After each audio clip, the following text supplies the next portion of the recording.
Welcome to the Friendly Frequencies podcast. I am your host, Carmen McLeod. I am traveling the world as an artist and tour guide, and along the way I am documenting my journey of personal development, self-reflection, and spiritual growth. Through my stories, I hope to inspire you to create the life of your dreams and remind you how powerful you truly are in this world. Thank you so much for joining me on this journey of transcendent transformation.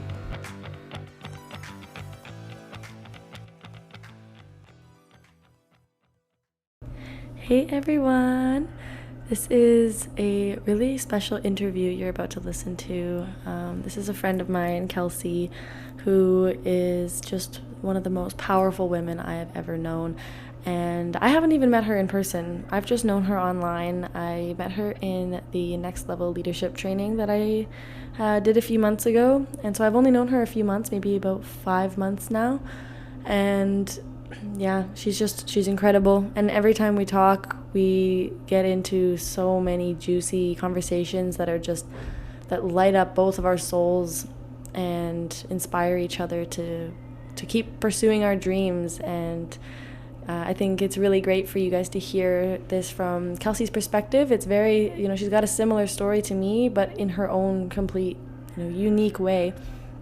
And she left her corporate job in New York to be a yoga instructor and ecstatic dance teacher and live in Hawaii and different areas, and just kind of doing what I'm doing, volunteering her time in return for accommodation, and just living the true hippie gypsy lifestyle that I'm honestly envious of. Like, that is, which is hilarious because yes, I'm living my dreams, but she's living my dreams to the next level because she's doing it in an even more area that's even more hippy dippy and spiritual. And anyways, I'll let you hear her story because it's really inspirational, and I'm just really excited for you to get to know her.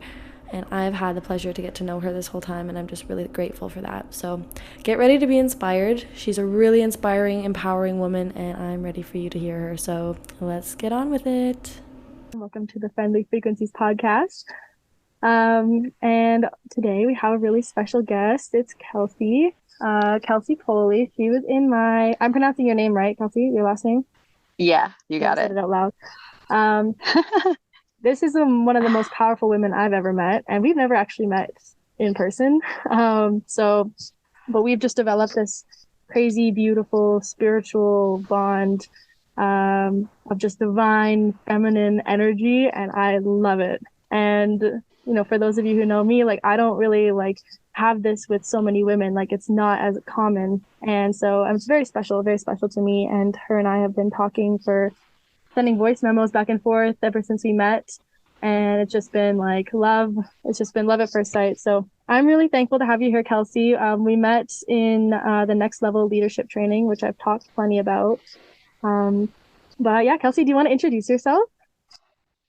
Oh, thank you, Carmen. First of all, it's such an honor to be here and to know you and to just, yeah, have you in my life. I feel just so blessed to experience, life and all the people that I've come into contact with. And, you're just one more person, one more soul. That's just like confirmation that I'm on the right track. So thank you for listening to yourself and following your truth, because it's led you to me.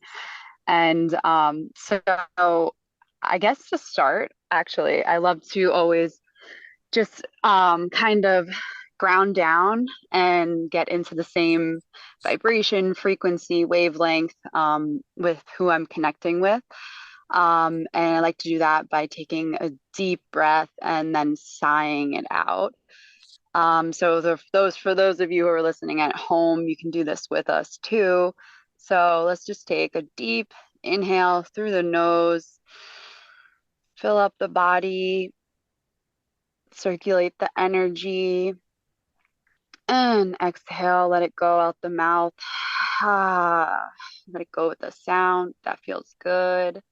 And whew, now I feel feel like I've arrived. Yeah, I just took a second one because that was Um, amazing. Thank you for that. What a great idea. You're amazing. Oh my gosh. I can't take full credit for it. One of my good friends does that too, and I was like, oh yeah. So we're all just learning from each other. You know what's amazing is Um, like during our course I had a goal of doing like public speaking, and I was really focused on that for a while, and it's still a goal of mine in the future. But I actually wrote out a TED talk of mine that I've already kind of created it, and I was talking to our coach Bill, and saying it out to him, and I added in there the deep breath thing. I think I got it from the course at one of the earlier stages of our course of doing that deep breath and just stopping and doing that. It's huge. And I added it into my TED talk, so it's funny that you did that now. wow. Yeah, yeah, it really is powerful. It's like, because we're all just like in this mode of like going and doing, and the power of the pause and just taking a second to come back to your center. It realigns even, in even when I find like when I'm eating, doing that before I eat and then like, right after I eat too, it kind of I can get into this like really stimulated place where I'm like more, more, more, more, more.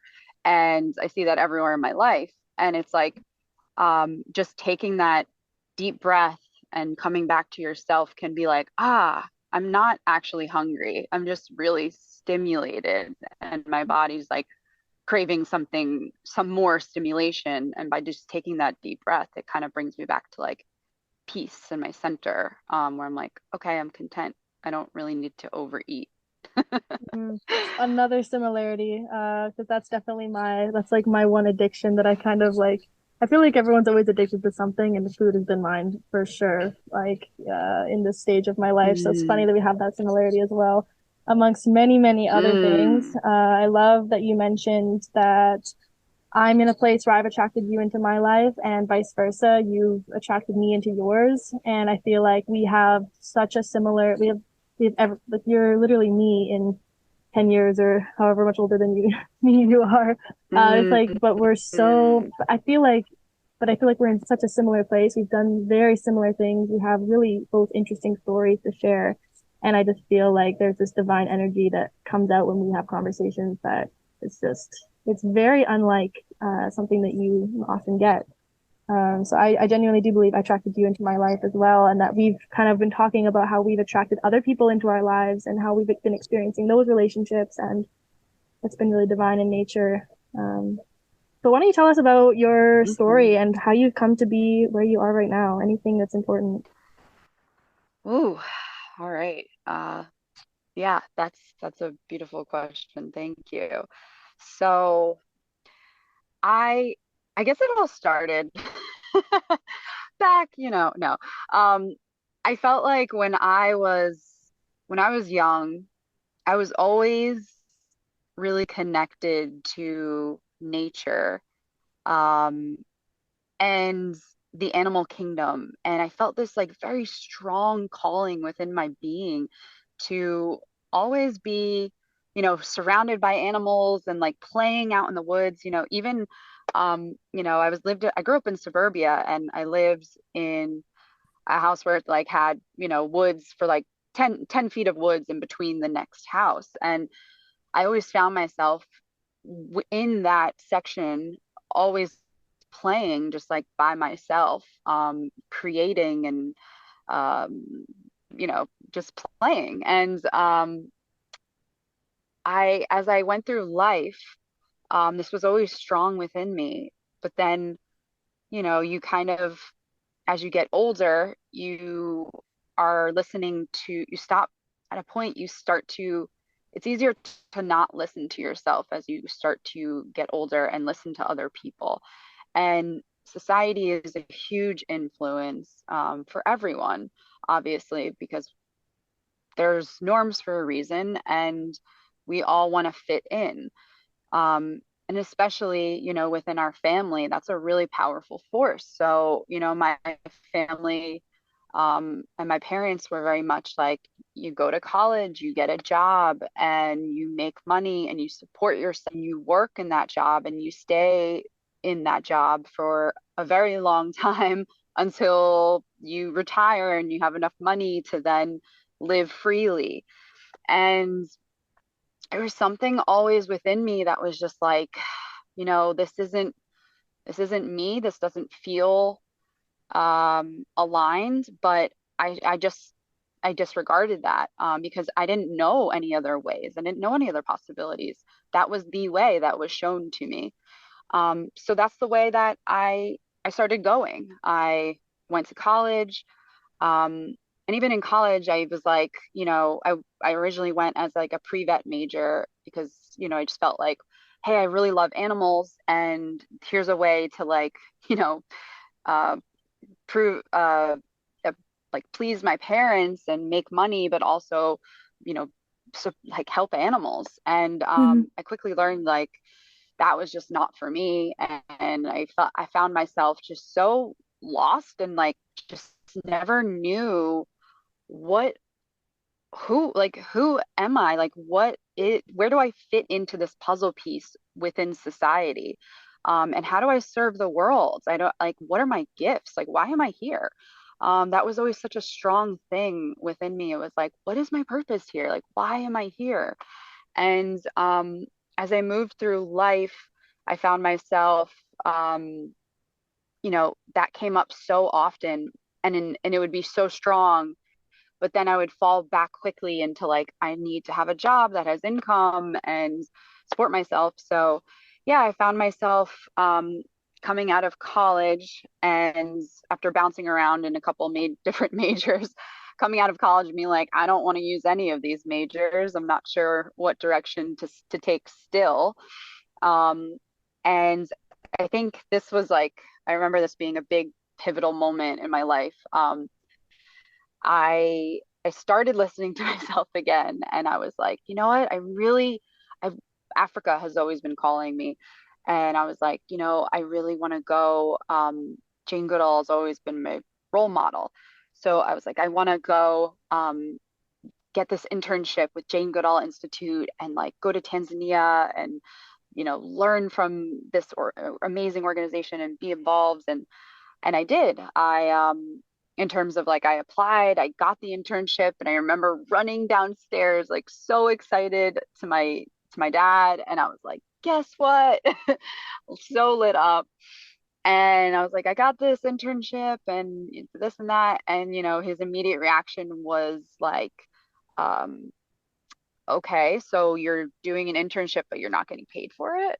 Mhm. And oh man, that just like crushed me. And from there, everything shifted, and I was like, okay, uh, in order to, get approval from my parents, I need to live this way.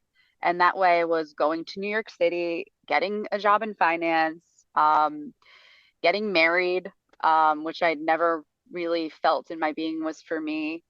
Um, and yeah, just like doing the grind. And I was in that for like 6 years or so. And it wasn't until everything shut down in COVID, and my being was like screaming for movement. Um, and it was one of those moments where I was like, I couldn't not listen to it. Before I Mhm. knew it, it was like everything was just aligning so quickly. I set my intention for to just do this road trip, and before I knew it, I was in the car with my dog, like barely packed anything. Like I was just like, let's see where this takes me. And I was on the road, and I was waking up. Like I was starting all of the numbness that I felt, or not felt, living in New York City. On the road, I was starting to even just be so moved by looking at the landscapes of where we live, in this beautiful earth. And um, I started to become alive again. And I realized something so big on that road trip. It was like, wow, I'm the happiest I've ever been, and the most lit up I've ever been, and the most alive I've ever been, living out of my car with my dog and hardly anything. And here I am in this corporate job, afraid to leave because I'm